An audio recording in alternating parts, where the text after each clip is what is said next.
Lisa, à la veille du référendum britannique sur la sortie de l'Union européenne, le Brexit qui inquiète tout le monde il y a un an, souvenons-nous qu'on parlait beaucoup de Grexit. La Grèce, justement, vient de recevoir une partie de son troisième plan et sans faire cette fois les gros titres des journaux, hein. Oui, c'est fini pour l'instant. La Grèce a reçu hier 7,5 milliards d'euros d'aide de la part du mécanisme européen de solidarité sans qu'on en entende parler.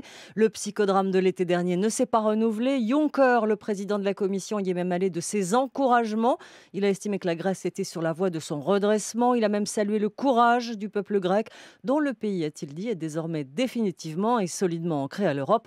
Vous voyez sans doute ce qu'il veut Mhm. dire. Alors on n'en croit pas ses oreilles. Il y a tout juste un an, certains voulaient pousser la Grèce dehors et le Grexit, tout comme le Brexit aujourd'hui, était sur toutes les lèvres.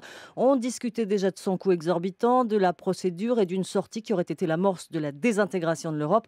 Jouer à se faire peur depuis la crise semble être devenu le grand jeu des Européens. Alors ça dit, on peut pas dire que la Grèce ça aille particulièrement mieux aussi. Oui et non, pour l'instant, les privatisations vont lentement, l'économie piétine et la dette reste étouffante, 180% du PIB. Mais les banques se sont délestées de leurs dettes pourries, elles peuvent injecter du crédit dans l'économie réelle et vont même sans doute retrouver le chemin des emprunts hyper bas de la Banque Centrale Européenne, décision aujourd'hui.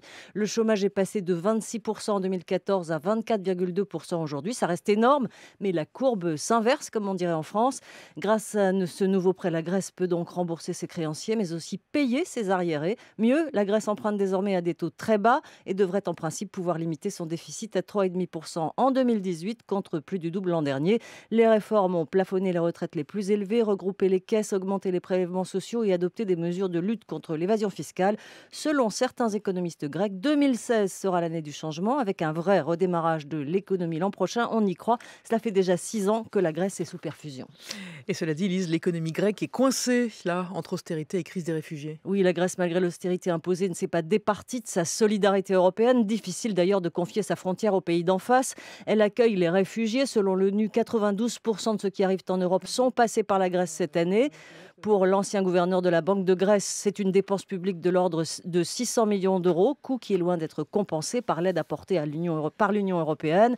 Les routes maritimes sont désorganisées, le commerce souffre, le tourisme aussi, ça n'aide pas la Grèce à s'en sortir. Ces réformes seront examinées encore une fois à la fin de l'année pour recevoir le reste de ce troisième plan d'aide et peut-être restructurer sa dette. Mais dans la crise des réfugiés, si elle est parfois débordée et manifeste sa mauvaise humeur, à aucun moment la Grèce n'a dit à l'Europe « I want some money back ». La Grèce s'accroche au bastingage européen. Il est vrai qu'un Grexit ajouté au Brexit, ça aurait fait beaucoup.